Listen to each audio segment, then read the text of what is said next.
like to get to know if I could be the kind of girl that you could be down for. I wanna be down with what you're going through. I wanna be down. I wanna be down with you.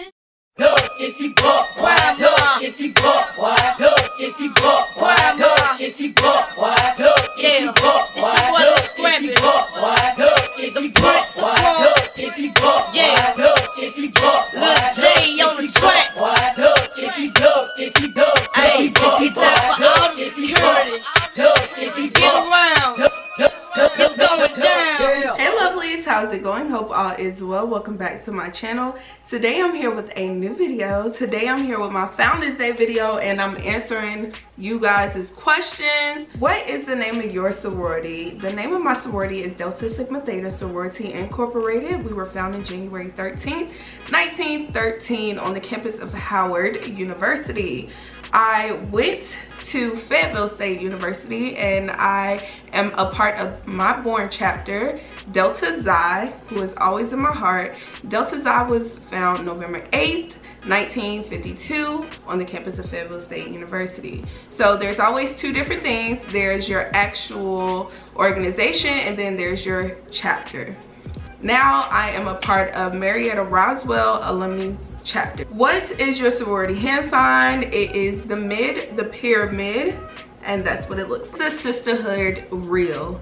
Absolutely. I have a lot of people that ask that question and I think it's because so many people look at these movies, they look at these videos and they get this fake mindset that Greek is not a real thing. Like people really don't love each other and it's not, it's like something that's made up, but the sisterhood is real. I can honestly count on my 16 other sisters for anything. I talk to them every day. We share our life stories. They support me, I support them. Like I remember back at home where nothing is in Fayetteville, I'm like, y'all want to start doing dance classes. Who are the first ones to show up when ain't nobody come? My line sisters.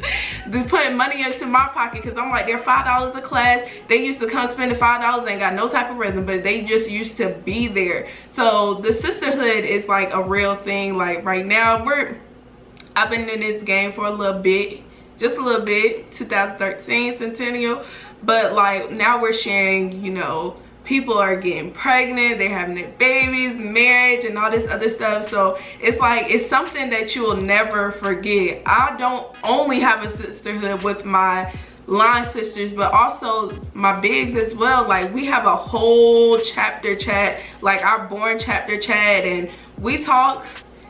Every year we all get together during homecoming, then we have retreats and you know we share moments and we share memories, and that's something that I love about being a part of this organization. Like the love never goes away. The sisterhood is real. Like it really is. I couldn't trade those girls for nothing. Like I can't even see myself. I was in a room with other people that I thought of them as my friend, but they did not make it with me. But I don't even know if I could be their line sister. Like I just don't know, even if they were my friend. Like these girls I did not know. Of course I seen them around campus and stuff, and I was looking in the room like, I don't even like her, but I don't even know her. So once I got to know her, I'm like, girl, you my dog, for real. Like you're going through this experience with a complete stranger and you're gaining the trust of a stranger and you're getting to know that stranger, and that's what I loved about it. What is the time commitment like for your chapter?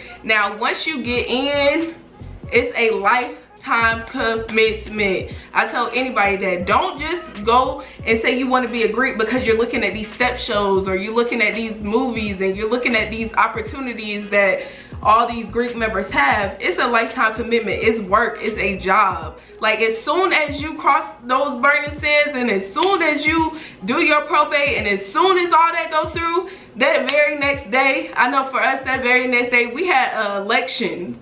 Like, we were electing people to run in office. You have your president, you have your vice president, you have all the way down to a sergeant at arms. You have co-chairs, you have chairs. There's committees. It's so much work that goes into being in a membership that I feel like is never at the forefront. That's why when people ask me about Greek movies like The Burner Says, and they ask me about Greek movies such as like these step shows, Step Up and all this other stuff, do I like them? No, because that's not the only thing that we're for.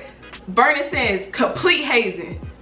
Step Up, Step Show, whatever it's called, stepping. It's never a movie that's out, that's in between, that shows the real, the good and the bad. Don't just show me the bad and don't just show me the good. Show everything so then people can have fair game and they can have a fair understanding. It's not fair. It's really, really not fair. And that's why I don't like Greek movies at all. I don't support them. What was your favorite exchange, invite, dates, or party theme? I think dating the Delta, like we have a date auction or whatever for Delta and stuff, and I think that was always fun. We had the Pretty Devastating party with the AKAs. That was always fun. Our Crimson and Cream party with the Kappas, that was always fun. Like, we always had a lot of little things for fun, you know. Even when we do stuff like kickbacks with the bros, like I love those. They were fun because the bros can cook. If you listen, get a Q on the grill, it's like heaven sent.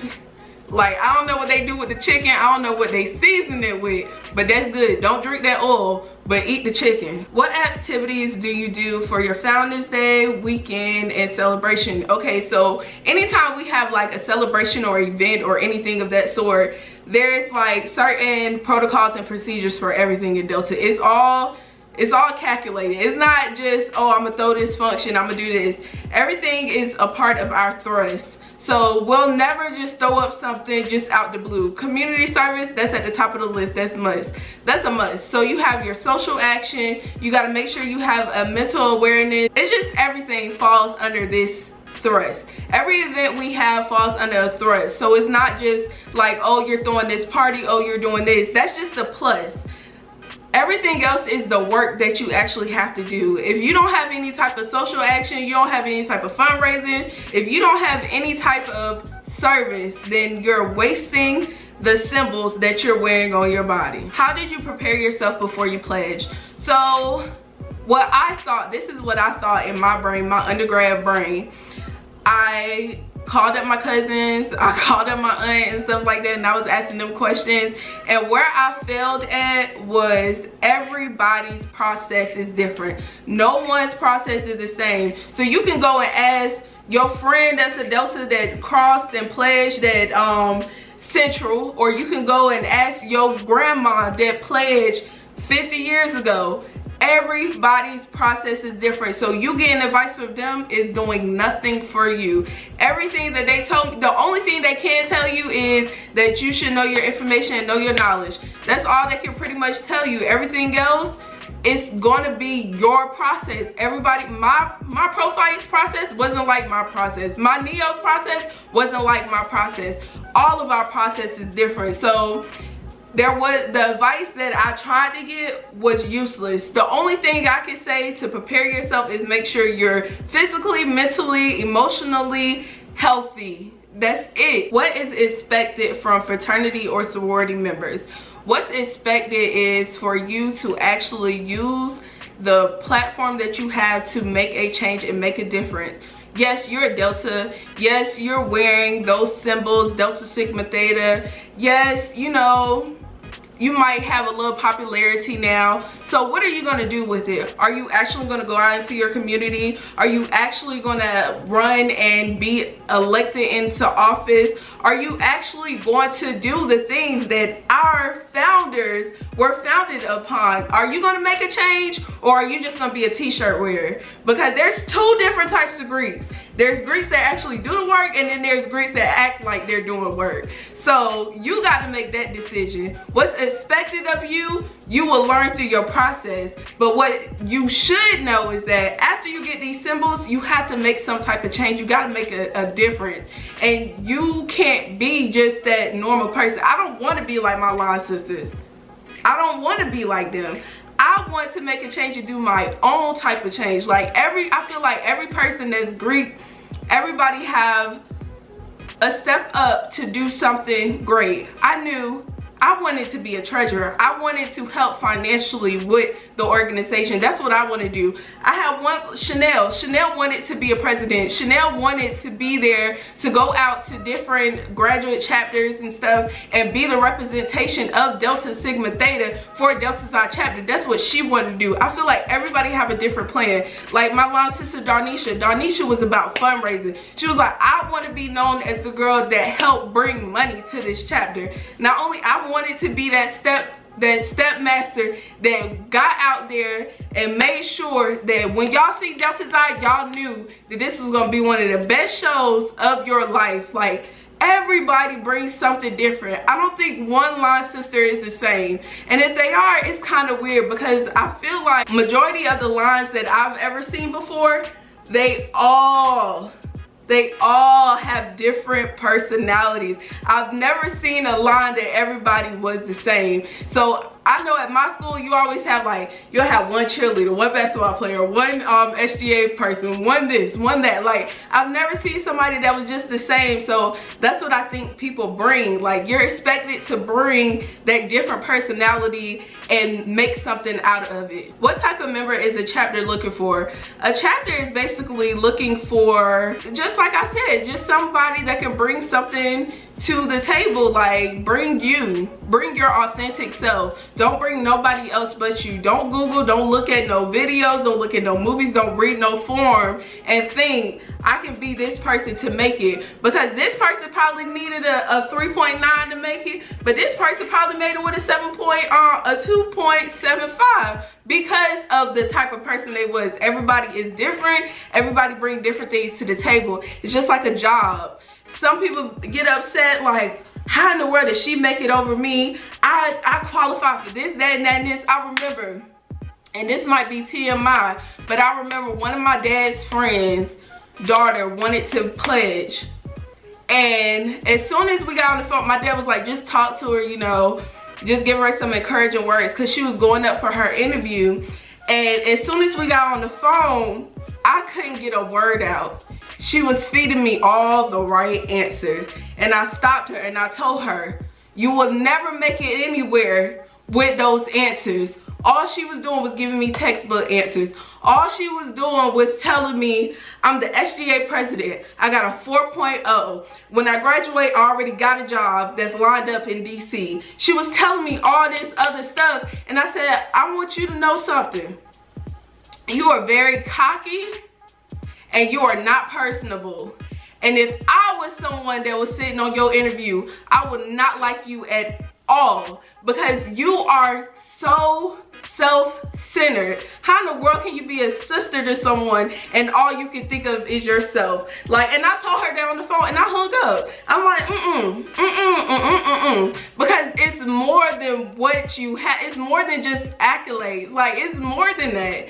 It's a lot that go into it. You have to be personable. You have to be yourself, but you can't go and fake something and think this is what they want. They want people that are them. Like, that's just them. Some people are just smart as hell. And then you have some people that are just good at being in higher positions and being leaders. Everybody can't be a leader. Somebody have to follow, and it's nothing wrong with that. And I think that's where people mess up at. Just be pure, be innocent, be you. Don't be too perfect. No one's perfect. What benefits can your chapter offer me now and after I graduated? Okay, so say you graduated and you weren't able to pledge in college. You can always pledge in graduate chapters. Now, graduate, people think you got to be in graduate school to be in graduate chapters. No, that's not how it works. Alum chapters are for people that have a bachelor's degree. You don't have to have a master's degree to be a part of an alum chapter. How do you really feel about legacy? I have no problem with legacy. I never had a problem with legacy. I'm in a family full of reds. Like, it's a lot of us. How do you prepare for an interview? Like I was saying earlier, it's better to be well rested than over prepared. Do not go in there and try to Google Delta Sigma Theta interviews and da-da-da-da-da, and like try to look at Glassdoor and stuff to try to get the right answers, because you're not going to find them. Everybody interview is different. Everybody process is different. They know what they're looking for before you even walk in the door. So in my opinion, I made sure I had my eye on one person. I was looking at one of the advisors the whole time. I'm like, Miss McGee, I'm just gonna look at you. I ain't gonna look at nobody else. Like, it got to a point where I was so nervous that she was like, just calm down and relax. Like, you gotta find that one, because it's gonna be some people in that room. It's gonna be a lot of people in that room, and it's just like an interview when you sit on a panel. When you do your interviews for these jobs, like when I did my interview for my education job, I was in a room of 7 different people. I'll tell you one thing, when you do a Greek interview, that will set you up for every other interview you do. I do group interviews, I do panel interviews, I do so many different interviews, and I always get the job. Because let me tell you something, after you pledge and you get that one interview being a Delta, Sigma, Zeta, Q, anything like that, your interviewing experience is done, because that's the most intimidating process that you will ever go through, in my opinion. There's not much to prepare. Like, I was sitting here trying to learn the 22 founders and dang near 24 hours and stuff like that, because you never know if you get the interview or not. So shoot, it just randomly pop up, you got this tomorrow, and I'm like, what in the world? So I'm trying to, Osceola McCarthy, Marguerite Young Alexander, Wanola Colonel Alexander. Like, I was trying to remember these folks. I'm like, oh my gosh, I got an interview. But it just be yourself, just chill, it'll be all right. When did you ask for your recommendation letters? Now, when you go to Rush and stuff like that, you'll get all that information, you'll get everything you need. Recommendation letters change every year. I wrote 2 recommendations for 2016 line. No, 2017 line. I wrote 2 recommendations for those lines, and the requirements of me was different than it was when I pledged in 2013.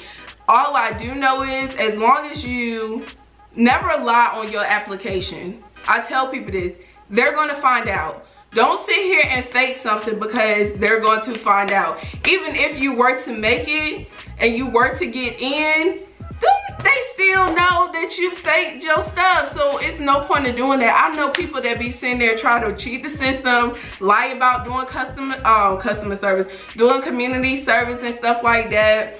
Like, I know people that did a lot of BS. But as long as, if you knew that in your freshman year that you wanted to be Greek, you know that majority of the D9, I would say all of them, are based off of community service. Start your community service then.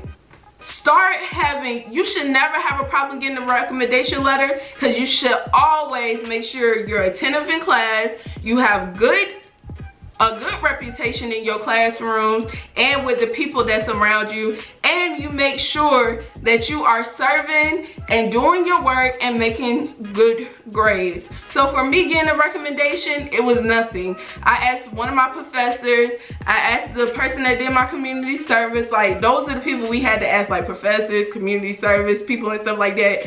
I did community service at my church, Simon Temple. I worked at that church since I was in like 6th grade in Fayetteville. My first Delta event that I had was with the pastor of that church.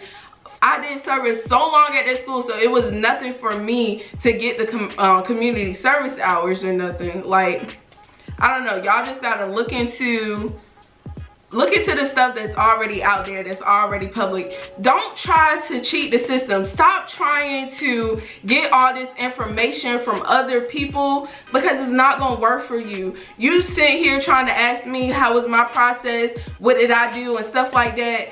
I can tell you one thing, my aunt that pledged in 1992 and my Neo that pledged in 2016 and me that pledged in 2013, none of our process was the same. So you asking me, what did you go through? Was it painful? Was it this? Was it that? It might serve no purpose to you. my story might serve no purpose to you, because when you pledge in 2018 or 2019, you probably won't even endure anything that I endured. I darn sure know I didn't endure anything that a 90s soror endured. Dang near nothing that a 50s soror endured, because everything, I'm not gonna lie, sometimes I feel like Greek gets sugared down, not sugared down, but it get watered down and stuff like that, because it's a lot to go into it with lawsuits and stuff. I can't say, like, when I first came into it, people always ask, was I scared and stuff like that. The year that I pledged, it was like a year or two. The year before that, a documentary came out from 2 girls in North Carolina that actually died pledging. And it was because they were exhausted, they were tired, and I think they were on the road or something like that. They were on the road at 4 o'clock in the morning going to their probate, and they actually passed away. They died, they fell asleep under the wheel, and it was just a very, very sad story. So people always ask me, like, what did I go through and stuff like that? Do people die from joining organizations and stuff like that? Do people die from actually being Greek? I'm going to tell you this. For the hazing part that everybody care about, people only care about the hazing. Why would y'all let people do this to you? Why would y'all let people do that? I have never endured anything that I did not want to go through. There was never a time where I felt fearful. There was never a time where I felt like I had to do it or else. It was never a single time where I felt like I was physically going to die. Like, never. So I tell people all the time, like, when I see stories and when I see things, I didn't do anything that I didn't want to do. Everything that I did and everything I went through, I wanted to do it. It did not bother me one freaking bit. Now, what I can say is always somebody that's going to abuse some power. It's always going to be that one person that take their job to the extreme, or they want to play God, or they want to be this big dog and stuff like that. You're always going to have that person, and it's always going to be a bad apple in the bunch all the time. And those people should be held accountable for the things that they do, but don't hold the whole organization accountable for one bad seed, 1 or 2 bad seeds. Like, that's nothing. That does not represent us as an organization at all, and it should never represent us as an organization. Black Greeks are only known for hazing. That's the only thing they're known for. They're never depicted in a good light anymore, and that's what kills me. Like, I was so used to being in a high school where you had Delta Gyms and you had different organizations and stuff like that, Jabberwockies and all that. And now I'm to a point where they don't even know what a Delta is. Like, nobody asks, oh my gosh. Like, I used to have people like, oh, when I get to college, I want to be a AKA, or I want to be a Q dog, and I want to do this.